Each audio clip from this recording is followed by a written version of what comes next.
जय श्री कृष्ण। राधे राधे। दोस्तों, चाहे मर जाना, मगर यह 3 बातें स्त्रियों को कभी मत बताना। मित्रों, आज की वीडियो बड़ी ही ज्ञानवर्धक और बहुत ही रोचक है। आज की वीडियो का मकसद है कि कभी भी इन 3 बातों को स्त्रियों को या अपनी पत्नियों को कभी नहीं बतानी चाहिए। जो भी पुरुष यह 3 बातें स्त्रियों को बता देता है तो वह पुरुष सदा के लिए ही गरीब रहता है और हमेशा दुखी रहता है। तो प्रिय दर्शकों, वह कौन सी 3 बातें हैं जो पुरुषों को मरते दम तक अपनी पत्नी या स्त्री को नहीं बताना चाहिए? मेरे प्रिय दर्शकों, यह 3 बातें हम आपको एक छोटी सी कहानी के माध्यम से बताने जा रहे हैं। प्रिय बंधु, प्राचीन समय की बात है। एक नगर में एक राम गोपाल नाम का एक व्यक्ति रहा करता था। राम गोपाल मन से बहुत ही भोला था और बहुत ही सीधा साधा था। मित्रों, उसने अपने जीवन में कभी किसी प्रकार का कोई पाप नहीं किया था और राम गोपाल की जो पत्नी थी थोड़ी भुलक्कड़ स्वभाव की थी और राम गोपाल के छोटे छोटे बच्चे भी थे। प्रिय बंधु, राम गोपाल अपनी पत्नी से किसी भी प्रकार की किसी भी बात को नहीं छुपाता था और राम गोपाल अपने घर में अकेले ही काम करने वाला था। जिस नगर में राम गोपाल रहा करता था उस नगर में सबसे गरीब केवल राम गोपाल ही था। उसके अलावा नगर में कोई भी गरीब नहीं था। तो हर कोई राम गोपाल की पत्नी और राम गोपाल का गरीब होने के कारण मजाक उड़ाया करते थे। प्रिय दर्शकों, राम गोपाल अपने गांव में जो बड़े बड़े सेठ थे उनके यहाँ नौकरी किया करता था और उनकी गायों को चराया करता था, उनकी भैंस चराता था और इसी वजह से राम गोपाल का घर चल रहा था। उनसे ही 2 टाइम की रोटी मिल रही थी। परंतु एक दिन की बात है कि किसी कारणवश राम गोपाल जिस सेठ के यहाँ काम किया करता था उस सेठ ने राम गोपाल को बुलाता है और राम गोपाल से कहता है कि राम गोपाल, अब तुम्हें कल से आने की कोई जरूरत नहीं है क्योंकि हमने तुम्हारे अलावा किसी दूसरे को काम पर रख लिया है। इसकी वजह से अब हम तुम्हें नहीं रख पाएंगे और तुम्हारी जो पिछले महीने की पगार है उसे तुम ले जा सकते हो और यहां से जा सकते हो। इसके बाद राम गोपाल अपने सेठ से अपनी पिछले महीने की पगार लेकर अपने घर आ जाता है। राम गोपाल बहुत ही दुखी होता है और फिर घर आकर राम गोपाल जैसी ही अपनी पत्नी को पैसे देता है तो राम गोपाल की पत्नी बहुत ही खुश होती है। परंतु उसके बाद राम गोपाल जब अपनी पत्नी को बताता है कि मेरी नौकरी छूट चुकी है, अब कल के बाद मैं कहीं नहीं जाऊंगा, उस दिन के बाद से राम गोपाल अपने घर में ही रहता था क्योंकि राम गोपाल के पास अब कोई भी काम नहीं था। प्रिय दर्शकों, उसके बाद देखते ही देखते कई दिन बीत गए परंतु राम गोपाल को कोई भी काम नहीं मिल रहा था और घर में रखे हुए जो पैसे थे जो उसे उसके सेठ ने दिए थे वो भी धीरे धीरे खर्च हो रहे थे। उसके बाद राम गोपाल इस बात को सोचने लगता है कि अब हमारे घर का खर्चा कैसे चलेगा। हमारे घर में कमाने वाला केवल मैं अकेला हूं और मुझे कुछ ना कुछ तो करना ही होगा, वरना इस तरह तो हम भूखे मर जाएंगे। दोस्तों, इस प्रकार देखते ही देखते कई दिन बीत गए और फिर एक ऐसा समय आता है जब राम गोपाल के घर में खाने के लिए एक दाना भी नहीं बचता है। राम गोपाल बहुत ज्यादा उदास हो जाता है और फिर मन ही मन अपने आप को कोसने लगता है। और फिर एक दिन की रात को राम गोपाल को अपनी पत्नी और अपने बच्चों के साथ भूखा ही सोना पड़ता है। और फिर जैसे ही दूसरे दिन सवेरा हुआ तो राम गोपाल घर से थोड़ी दूर एक जंगल में लकड़ियां काटने के लिए जाता है। तो राम गोपाल जैसे ही जंगल में लकड़ियां काटने के लिए जाता है तो राम गोपाल को एक संत दिखाई देते हैं। जैसे ही राम गोपाल को वह संत दिखाई देते हैं तो वह राम गोपाल संत के नजदीक जाता है और फिर संत राम गोपाल को देखकर अपनी आंखें खोल लेते हैं। राम गोपाल उस विद्वान संत को प्रणाम करता है और प्रणाम करने के बाद उनके पैरों में गिर जाता है और कहता है कि हे पितामह, हे गुरुदेव, मेरे घर में खाने पीने के लिए दाना पानी नहीं है, मेरे बीवी और बच्चे भूखे मर रहे हैं, कृपया करें, मुझे कोई ऐसा सुझाव दें जिसकी वजह से मेरा घर ठीक तरह से चल सके। प्रिय दर्शकों, इस प्रकार विनती करने के बाद वह संत राम गोपाल की ओर देखता है और वह संत राम गोपाल की ओर देखकर यह पता करता है कि वह बहुत ही सीधा है।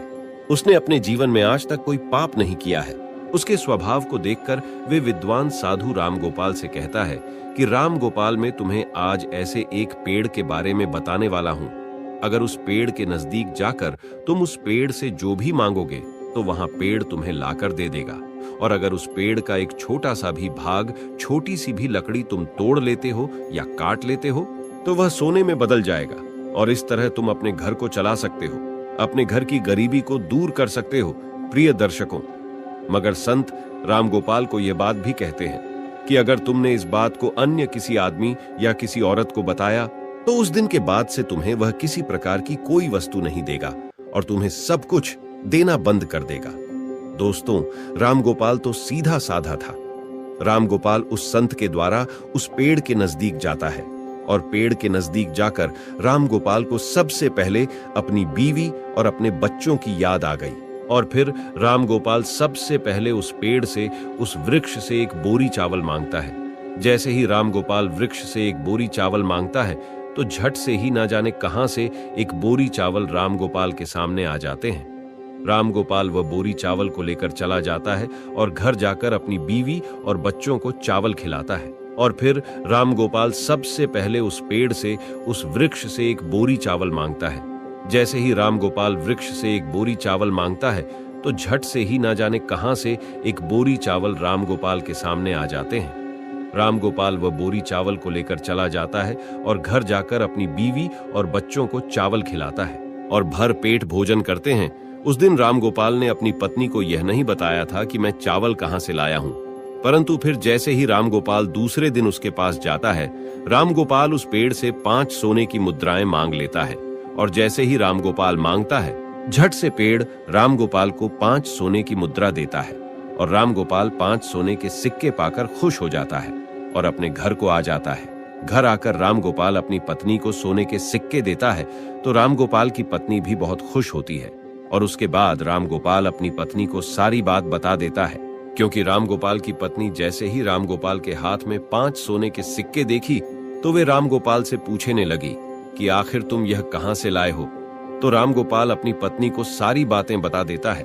प्रिय दर्शकों, रामगोपाल अपनी पत्नी से कुछ नहीं छुपाता, मगर रामगोपाल को इस बात का भी पता था कि उसकी पत्नी भुलक्कड़ है। लेकिन वे सारी बातें अपने पड़ोसियों को बता देती हैं, जो भी उसे बताता हूं। लेकिन उस बात को भूलकर रामगोपाल अपनी पत्नी को सारी बातें बता देते हैं। उसके बाद देखते देखते कई दिन बीतते गए। रामगोपाल इसी तरह रोज 5 सोने के सिक्के उस वृक्ष से मांग कर लाने लगा। और फिर एक दिन की बात है जब रामगोपाल अंत में उस वृक्ष से हजारों सोने के सिक्के मांग लेता है। और जैसे ही रामगोपाल मांगता है तो झट से एक बोरी भरकर रामगोपाल के सामने सोने के सिक्के आ जाते हैं।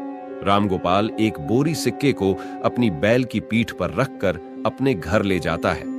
दोस्तों, वह सोने के सिक्के पाकर और उस विद्वान संत का आशीर्वाद पाकर रामगोपाल देखते ही देखते बहुत धनवान हो गया। रामगोपाल के पास बहुत सारा धन हो गया। रामगोपाल जिस सेठ के यहाँ नौकरी किया करता था, उससे भी ज्यादा तरक्की रामगोपाल ने कर ली और रामगोपाल उससे भी ज्यादा धनवान हो गए। दोस्तों, यह सब देख करके रामगोपाल के सारे गांव वाले दंग रह गए और वे सोचने लगे कि आखिर यह भुलक्कड़ स्वभाव का रामगोपाल इतना धनवान क्यों हो रहा है। दोस्तों, रामगोपाल से अगर कोई भी इस बात को पूछता कि तुम आखिर इतनी जल्दी धनवान कैसे हो रहे हो, तो रामगोपाल किसी को भी सच नहीं बताता था, क्योंकि रामगोपाल को विद्वान साधु ने किसी को बताने के लिए मना किया था। परंतु वे लोग रामगोपाल को छोड़कर रामगोपाल की पत्नी से इस बात को पूछने लगे। तो मित्रों, वो तो आपको पता ही है कि रामगोपाल की जो पत्नी है वे भुलक्कड़ स्वभाव की थी। उसके पेट में कोई भी बात नहीं पचती थी। तो रामगोपाल की पत्नी सारी बातें गांव वालों को बता देती थी कि आखिर मेरा पति कहां से धन लाता है। तो रामगोपाल की पत्नी सारी बातें उनको बता देती है और देखते ही देखते रामगोपाल जब एक दिन फिर से उस वृक्ष के पास धन लेने के लिए जाता है तो वह वृक्ष रामगोपाल को धन नहीं देता है। रामगोपाल कई बार वह पेड़ से मांगता है, मगर रामगोपाल के मांगने पर भी वृक्ष रामगोपाल को कुछ नहीं देता है। मित्रों, उस दिन रामगोपाल फिर से अपने घर जाता है और इस चीज के बारे में ज्यादा नहीं सोचता है। मगर जब रामगोपाल दूसरे दिन फिर से वृक्ष के पास जाता है तो कई घंटों उस वृक्ष से मांगता ही रहता है, मगर कुछ भी उसे प्राप्त नहीं होता है। फिर रामगोपाल निराश होकर वह सोचता हुआ अपने घर आ जाता है। तो रामगोपाल अपने घर आकर अपनी पत्नी से कहता है कि है भाग्यवान, आज मैं वृक्ष के यहां जाकर आया हूं, मगर वृक्ष से आज मैंने जब धन मांगा तो वृक्ष ने कुछ नहीं दिया। कहीं तुमने किसी को वृक्ष के बारे में बता तो नहीं दिया। तो दर्शकों, रामगोपाल की पत्नी भुलक्कड़ स्वभाव की थी और वो अपने मन में किसी भी प्रकार की बात नहीं छुपाती थी और इसमें कोई संदेह नहीं है। तो रामगोपाल की पत्नी रामगोपाल से कहती है कि पिया जी, जब मुझसे गांव वालों ने पूछा कि इतना सारा धन तुम्हारे पास कैसे आ रहा है, तो मैंने उन सबको बता दिया दोस्तों, अपनी पत्नी के मुख से यह बात सुनकर रामगोपाल समझ जाता है कि हो ना हो ये सारी करतूत मेरी बीवी की ही है। उसके बाद में रामगोपाल अपनी पत्नी को बहुत डांटता है और फिर इस तरह से कई महीने बीत जाते हैं। रामगोपाल के पास जो धन था वह धीरे धीरे खर्च होता जाता है और देखते ही देखते रामगोपाल फिर अमीर से गरीब होने लगता है और फिर से रामगोपाल की स्थिति वही हो जाती है।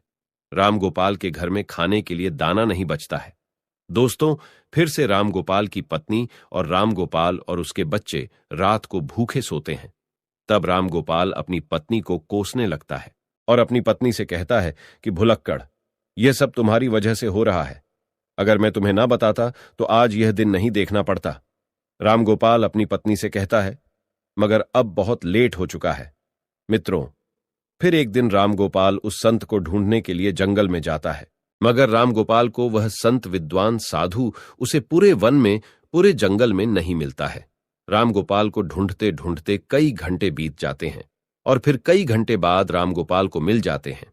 संत मिलते ही रामगोपाल उनके चरणों में गिरकर रोने लगता है और गिड़गिड़ाने लगता है और कहता है, हे गुरुदेव, आखिर मुझसे ऐसी कौन सी भूल हो गई है जिसकी वजह से आप मुझसे रुठ गए हो। आप ही मेरे दाता हो, आप ही मेरे विधाता हो। हे विधाता, आप मेरी भूल को माफ करें, क्योंकि मेरी एक भूल के कारण आज मेरे बच्चे भूखे सो रहे हैं, मेरे संतान भूखे सो रहे हैं। इसलिए हे भगवान, आप मेरी सहायता करें। मित्रों, उसके बाद भी विद्वान संत रामगोपाल से कहता है कि रामगोपाल, अगर ऐसी बात है तो मैं तुम्हें माफ करता हूं, परंतु आज मैं तुम्हें एक बात बताने वाला हूं। और मेरी बात यह है कि कभी भी जीवन में ये 3 बातें हर पुरुष को अपनी पत्नियों को, अपनी स्त्रियों को नहीं बतानी चाहिए। जो पुरुष इन बातों को बताता है वो पुरुष हमेशा जीवन में सदा के लिए दुखी रहता है, सदा के लिए जीवन में गरीब रहता है। दोस्तों, उसके बाद विद्वान संत कहते हैं कि रामगोपाल, अगर इन 3 बातों को तुम आज से ही अमल कर लोगे तो फिर से तुम्हारे अच्छे दिन आ जाएंगे। तुम्हारे पास ठीक उसी तरह धन आने लगेगा जिस तरह तुम्हारे पास पहले था। तो प्रिय दर्शकों, वह संत रामगोपाल को पहली बात बताने लगता है और कहता है कि सबसे पहली बात यह है कि कभी भी किसी पुरुष को अपनी पत्नी को अपनी कमाई का जरिया नहीं बताना चाहिए, क्योंकि अगर आप अपनी पत्नी को एक स्त्री को कमाई का जरिया बता देते हैं और अपनी कमाई के बारे में बता देते हैं तो उस कमाए हुए धन को खर्च करने पर रोक लगा देती है, अर्थात उस धन को बिल्कुल भी खर्च नहीं करने देती और साथ ही उसका मायके के जरिए पूरे गांव में ढिंढोरा पीट देती है और अपनी बढ़ाई समझकर, अपनी तारीफ समझकर लोगों को बता देती, और जिसमें मानहानि एक पुरुष को ही होती है। दोस्तों, जिस प्रकार से रामगोपाल की पत्नी ने गांव के अन्य लोगों को कमाई का जरिया बताया था, ठीक उसी प्रकार किसी भी पुरुष को अपनी कमाई का जरिया और अपनी कमाई के बारे में कभी भी किसी स्त्री को, अपनी पत्नियों को नहीं बताना चाहिए। दोस्तों, दूसरी बात कि किसी भी पुरुष को अपनी पत्नी को अपनी कमजोरी नहीं बतानी चाहिए, क्योंकि जो पुरुष अपनी पत्नी को कमजोरी बताता है तो वह खुद फंस जाता है। क्योंकि अगर आप अपनी पत्नी को अपनी कमजोरी बताती हो तो वह बार बार आपकी कमजोरी को पकड़ लेगी और आपसे अपना काम करवाने लगेगी, उस कमजोरी को पकड़कर आपको दबाने लगेगी। और अगर आप अपनी कमजोरी अपनी पत्नी को बता देते हैं तो आप अपने जीवन में हमेशा पछताते ही रहोगे। इसीलिए किसी भी पुरुष को अपनी पत्नी को अपने कमजोरी नहीं बताने चाहिए। तीसरी बात कि किसी भी पुरुष को अपनी पत्नी को अपने जीवन में हुए अपमान के बारे में नहीं बताना चाहिए, अर्थात जो पुरुष अपनी पत्नी को अपने अपमान के बारे में बताता है तो वह अपनी हर बात पर, छोटे छोटे झगड़े पर आपके उस अपमान के बारे में बोलकर उसका हवाला देकर आपको परेशान करेंगी, आपको मजबूर करेगी और बार बार उस अपमान का हवाला देंगी। क्योंकि स्त्रियां धर्म और कर्म से बंधी हुई होती हैं, इनके मन में इनकी अपनी इच्छाएं छुपी होती हैं और यह अपनी बातों को अन्य लोगों को नहीं बताती है, मगर यह दूसरों की बातों को दूसरे तक अवश्य ही बता देती हैं। इसलिए अगर आप अपनी अपमान के बारे में अपनी पत्नी को बताते हैं तो इसमें आपकी 100% मानहानि होती है। प्रिय मित्रों, ये 3 बातें कभी भी एक पुरुष को अपनी पत्नी को नहीं बतानी चाहिए।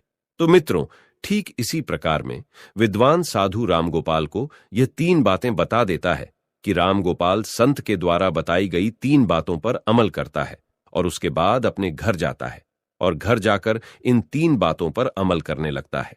तो फिर देखते ही देखते रामगोपाल के अच्छे दिन वापस आने लगते हैं, मगर उसके बाद में रामगोपाल उस विद्वान संत के द्वारा वही 3 बातों पर अमल करने लगता है और जब अपनी पत्नी को 3 बातें नहीं बताता है तो राम गोपाल रंग से राजा बन जाता है। तो दोस्तों, इस प्रकार यह 3 बातों को अपनी पत्नी से नहीं बतानी चाहिए। तो मित्रों, यदि आपको यह वीडियो पसंद आई हो तो प्लीज आप हमारे चैनल को सब्सक्राइब अवश्य करें, वीडियो को लाइक करें और दोस्तों सच्ची श्रद्धा से कमेंट में जरूर लिखें, जय श्री कृष्ण, राधे राधे। साथ ही देवों के देव हर हर महादेव सदैव आप पर अपनी कृपा बनाए रखे। प्रिय मित्रों, वीडियो को अंत तक देखने के लिए धन्यवाद। जय श्री कृष्ण।